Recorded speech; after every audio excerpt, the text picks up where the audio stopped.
नाव आहे सेवेचे ठाई तत्पर हिरोजी इंदुरकर रायगड किल्ला 14 वर्षात बांधला. 1656 ते 1670 14 वर्षामध्ये किल्ल्यावरती काय म्हणलं 350 इमारती, 84 पणाशी टाक्या आणि 11 मोठमोठी तलाव खोदीत. रायगड बांधण्यासाठी जो दगड आहे हा दगड गडाची खालूवरती यायला नव्हता.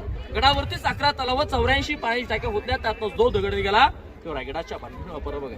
आज खऱ्या तर रायगड जगलात नव्हता तो तुम्ही जगलात किंवा तुम्ही रायगडाची पायवारी केलेली आहे. जीवनातल्या माणसाने पंढरीच्या वाऱ्या कराव्यात, 4 धाम यात्रा कराव्यात, पण रायगड जीवनात एकदा तरी या रायगडाची वारी केली पाहिजे. छत्रपती शिवाजी महाराजांच्या समठिकाणी नतमस्तक झाले पाहिजे बघा. तुम्ही रायगडाच्या 2350 पायऱ्या चढून गडावरती आलात की नाही, 3.5 किलोमीटरचं अंतर चढून आलात, 2350 पायऱ्या 1.5 ते 2 तास लागले तर मग खालून वरती नशी बघा. ही गडाची समोरची बाजू. जी लोक 4.5 मिनिटात गडावरती आली रोपवीने ती गडाची पाठीमागची बाजू.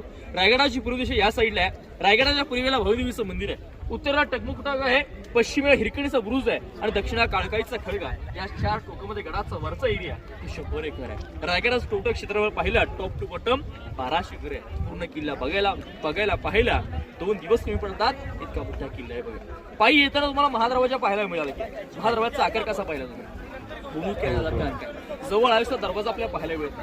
महाराष्ट्रातल्या बऱ्याचशा किल्ल्यांच्या दरवाजांचा आकार अशा प्रकारे आपल्या गोमुखी आकाराचा पाहायला मिळतो बघा. कारण शत्रूला लवकर दरवाजे दिसू नये. गोमुखी दरवाजा आतल्या बाजूला आहे. समोर 2 बुरुज आहेत जय आणि विजय नावाचे. आजही ते दोन्ही बुरुज या राजधानी रायगडाचं संरक्षण करताना पाहायला मिळतात. त्या ठिकाणी जो आतून दरवाजा पाहिला लाकडी दरवाजा तो काल्पनिक 2016 साली केंद्रासाठी बदललेला दरवाजा. त्या ठिकाणी शिवकामध्ये लाकडी मोठा दरवाजा होता. काही उंचीवर तुम्हाला टोकदार लावले खिळे पाहायला मिळाले असतील बघा. हत्तींच्या उंचीवर त्या ठिकाणी खिळे लावले पाहायला मिळतात. कारण पूर्वी हत्तीचे धडकेचे दरवाजे तोडले जायचे, पण हत्तींच्या उंचीवर त्या ठिकाणी टोकदार खिळे सुद्धा लावलेले पाहायला मिळते बघा. वर त्यानंतर एक तलाव पाहायला मिळतो, हत्ती तलाव. छत्रपती शिवाजी महाराजांनी 400 वर्षापूर्वी रायगड किल्ल्यावरती हत्ती आणले होते. हत्ती कशासाठी आणले, का आणले, कसे आणले याचं वर्णन पुढे दरबारात सांगणार आहे. पण जे 2 हत्ती महाराजांनी रायगड किल्ल्यावरती आणले होते त्याचं पालन, त्यांना हत्तीला आंघोळ करण्याचे पाणी पिण्याची जागा त्या तलावाचा वापर केला जायचा. समोर शेड पाहायला मिळते की नाही, हत्ती शाला आहे. हत्ती बांधण्याची जागा पूर्वी त्या ठिकाणी असायची बघा.